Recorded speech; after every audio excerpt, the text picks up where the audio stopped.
So if you have ever struggled with creative block, I certainly have in the past, then this video is going to help you. It's going to give you 5 methods, 5 tips for unlocking your creativity. So I think we've all had times where we've sat down with a blank page, blank canvas, wanted to be creative, full of enthusiasm, but we really struggle to get started. Suddenly we don't know what to create and we just can't get past that. We've got creative block. So before we get on to the things that can actually help with creative block, let's just really help understand what can be causes of it to begin with. Perhaps the first thing is expecting every drawing, everything that you create to be really good. I think sometimes that expectation that it's going to be perfect stops you even getting started to begin with. Maybe got a fear of wasting your time and put unnecessary pressure on yourself to perform. So yeah, my number one cause of creative block would be that pressure, expecting every drawing to be good.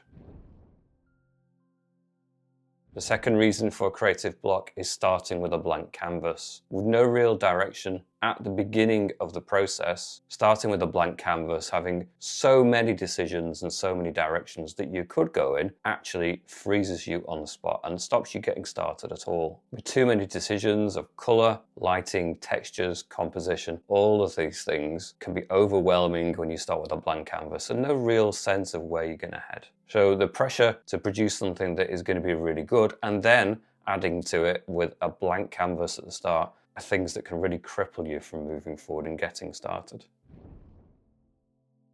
A third way that you can really create creative block is to compare yourself to other artists too much. Now I think this is exasperated, made even worse when we compare our work to other artists' work that we see, especially on social media. Social media is great, but let's be honest, when we present our work on social media, we don't show the struggle so much, we don't show all of our mistakes, and most people don't. They show their best work. The most successful things that they've done is what you're going to be confronted with on social media. And if you've been struggling, you haven't got to the point of a finished piece of work, and you compare your work to somebody else's finished work, then it can be really demoralizing. I suppose if you're able to access another artist's sketchbooks and experiments and failures and perhaps things they've got halfway through and abandoned, that would give you a more realistic sense, but that's not generally something that we encounter when we go and look on social media.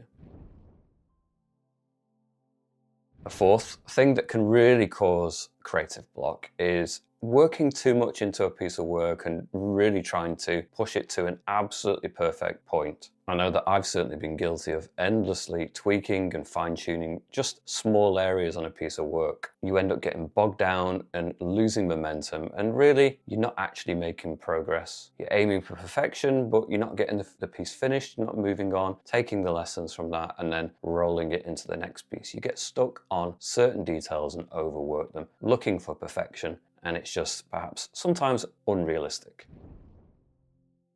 And then this last one, number 5, is probably the biggest block to creativity. I think that is the waiting for inspiration. I know this was certainly something that I would suffer with in my formative years. I would wait for that big idea, wait for that thing to really crystallize in my mind's eye before I'd sit down, and then it was really difficult to try and live up to that thing from your imagination anyway. And the failure to realize that action creates momentum, and it's usually after starting that the inspiration really starts to come through.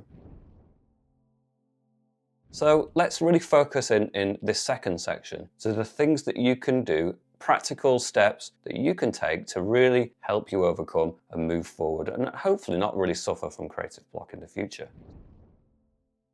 So my first way of breaking through creative block is to use a reference image. Now it can just be a technical exercise in replicating an image completely authentically, so it looks as close as you can get it to that original reference image, or you could just use it as inspiration for colors, textures, composition, forms, or just generally the subject matter. But if you start with a reference image, then it's not as intimidating. You're not really starting with a blank canvas in the same way, and you're not necessarily stuck with slavishly copying it. You might get to a certain point and then your creative sort of imagination kicks in and you can steer it off into all sorts of different directions. That's definitely something that I've done in my own work. This image was inspired by some of the colors, the textures of looking at moths really close up, And then I've expanded that kind of look and that kind of aesthetic across some of the shapes that I've actually come up with. So by the end of the image, I ended up with something completely different than the reference image, but the fact that I started with that reference helped me get started and gave me an anchor point, so I was confident in moving forward. So using a reference image removes that decision overwhelm, that overload that can really be a block.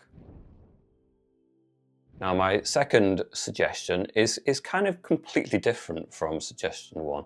It's a different approach, and that is doodling. So sketching freely without an intention, without expecting it to be a perfect piece of work. It's more about just pushing a pencil or pen round or a paintbrush and seeing what happens. This playful exploration can really help you discover some of the forms, the shapes and the colours that you gravitate towards. Therefore, it's kind of a way of discovering your own artistic signature and style. Certainly when I was younger, I would rely upon having an object in front of me more, and I would find it difficult to create things from my imagination. But I found the act of doodling, filling sketchbook after sketchbook, I found that certain shapes started to emerge. Things that had been looking like trees and bones would come out of these doodle exercises. There was no pressure for them to be anything particular other than just a doodle in a page and a sketchbook, but quite often they would go on to form the basis, the kind of composition and the lines for a finished painting or a finished piece of work. So this really is probably my favorite step, my favorite tip for removing creative block. It just encourages that playful exploration, takes the pressure off, and it's a really good way of discovering all sorts of things that you might want to go on and pursue. And definitely for me personally, that's where creativity has really stepped in, through that playful discovery.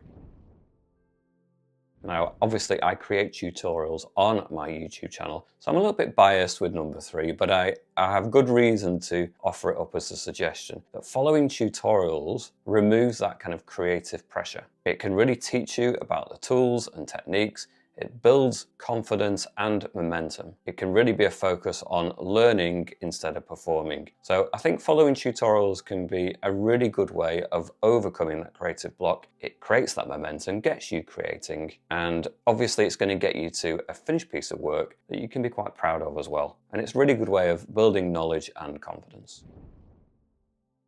Tip number 4 is about thinking that a little bit smaller and to set constraints. Now, you might think that having a blank canvas and having unlimited potential would be the best thing for inspiring creativity, but actually that pressure can just actually freeze you in a spot. Sometimes, I know this from some of my favorite musicians, favorite artists, they work to variations on a theme. They set constraints, and actually sometimes those constraints can be the thing that really pushes you to think outside of the box. So maybe smaller tasks, more of a limited color palette, one brush, a variation on a theme. All of these things can really help you dig that little bit deeper and come up with more creative ways of making something interesting. I know in my work, I keep returning to the idea of fire and burning wood embers, and I feel like I'm just forever digging that little bit deeper, finding new ways of expressing it, and I keep returning to it because it's never quite the same each time anyway. The variations keep the inspiration alive, and for me, it's been a really good way of continuing to work. I don't have to have brand new ideas every time necessarily. I've got a subject matter that I know is interesting to me, so I create iterations, I create variations on a theme. Doesn't mean it's the same thing every time. They are evolving, they are changing over time too. And sometimes just having perhaps the same size canvas and the same brush just makes you come up with new ways of actually dealing with that and making it interesting for yourself. And my last tip, it's a subtle one that I think a lot of people would perhaps miss, is to finish pieces of work.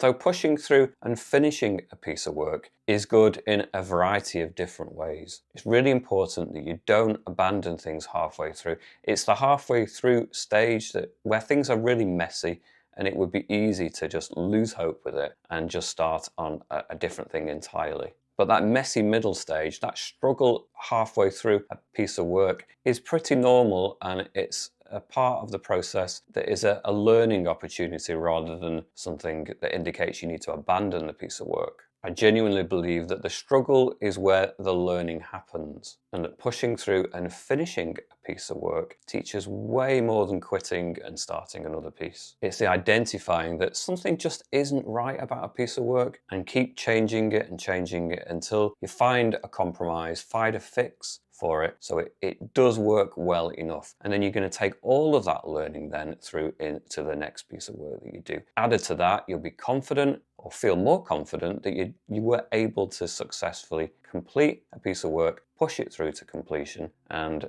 yeah, you'll just feel entirely different about your ability to create a piece of work as long as you follow it through to that final kind of resolution.